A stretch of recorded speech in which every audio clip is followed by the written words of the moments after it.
আসসালামু আলাইকুম। MFG বাংলার নতুন ভিডিওতে আপনাদের স্বাগত। আজ আমরা এমন একটা বিষয় নিয়ে কথা বলবো যেটা অনেকের জীবনে ঘটেছে বা কারো কারো জীবনে ঘটতে পারে। বিশেষ করে যারা অলস বা অল্পতে বড়লোক হওয়ার চিন্তাভাবনা করেন অথবা স্বপ্ন দেখেন পরিশ্রম ছাড়া কীভাবে টাকা অর্জন করা যায় বা পরিশ্রম ছাড়া কীভাবে সফলতা অর্জন করা যায়, তাদের জন্য সতর্কতামূলক একটি ভিডিও। তো এক গ্রামে এক দরবেশ বাবা আসলো, তার সাথে কিছু সহকর্মী আসলো। এক গ্রামে এক দরবেশ বাবা আসলো, তার সাথে কিছু সহকর্মী আসলো। তো আসার পরে সেই বাবা, সেই দরবেশ সেই গ্রামে ঘোষণা করে দিল যে ওই দরবেশ বানর কিনবে।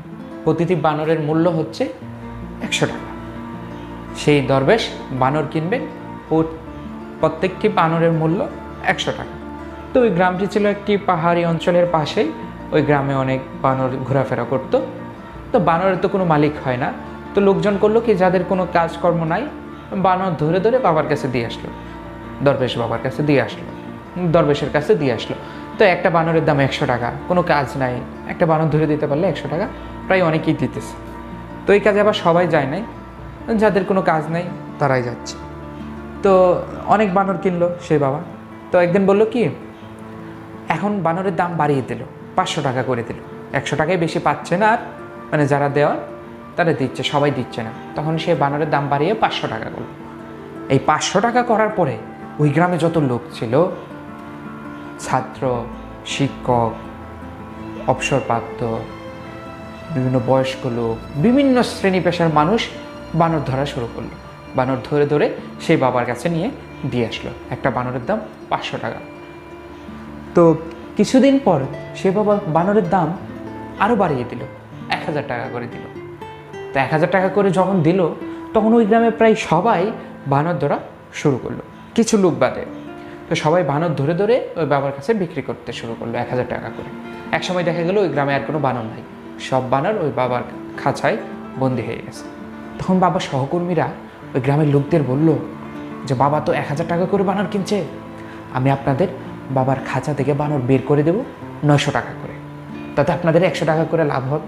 900 টাকা করে আমাকে দিবেন, আমি বাবার খাঁচা থেকে, বাবার সহকর্মী বলল তাকে 900 টাকা করে দিলে সে বাবার খাঁচা থেকে বানর বের করে দেবে। তাহলে ওই লোকটি যখন বানরটা বিক্রি করবে 1000 টাকা, অর্থাৎ 100 টাকা করে লাভ হচ্ছে। কোনো কষ্ট নাই, শুধু খাঁচা থেকে বের করে দেবে, উনি বাবার কাছে বিক্রি করে দেবেন। কত টাকা? 1000 টাকা। 100 টাকা করে লাভ হচ্ছে। যদি 10টা বিক্রি করে তাও হচ্ছে 1000 টাকা। তো এইভাবে অনেক বিক্রি করতে লাগলো। তো তারা অনেকেই বিক্রি করতে লাগলো। তারা চিন্তা করলো, এটা তো কোনো পরিশ্রম না, কম খরচে বড়লোক হওয়ার চিন্তা ভাবনা। তো একসময় করলো কি, ওই বাবা বানরের দাম আরও বাড়িয়ে দিল, 5000 টাকা করে নিল। তখন ওই বাবার সহকর্মীরাও, তখন ওই বাবার সহযোগীরাও ওই বানরের দাম বাড়িয়ে দিল। তারা 4000 টাকা করে তখন বের করে দিচ্ছে। আর ওই লোকেরা 4000 টাকা করে কিনে 5000 টাকা করে বিক্রি করছে। কিছুদিন পর বাবা ওইটার দাম আরও বাড়িয়ে দিল, 10,000 টাকা করে দিল। একটা বানরের দাম 10,000 টাকা। তখন তার সহকারীরা বানরের দাম করে দিল 9,000 টাকা করে। তারা 9,000 টাকা করে বানর বের করে দিচ্ছে খাঁচা থেকে, আর গ্রামের লোকেরা 10,000 টাকা করে ওনার কাছে বিক্রি করছে। তো তারপর কিছুদিন পরে বাবা সেই বানরের দাম বাড়িয়ে 20,000 টাকা করে দিল। তখন ওই তার সহযোগীরা বলল, তখন তার সহযোগীরা গ্রামের লোকদের বোঝালো যে, এখন আমরা আপনাদের 15,000 টাকা করে দিব, আর হচ্ছে আপনারা এখন বিক্রি করবেন না।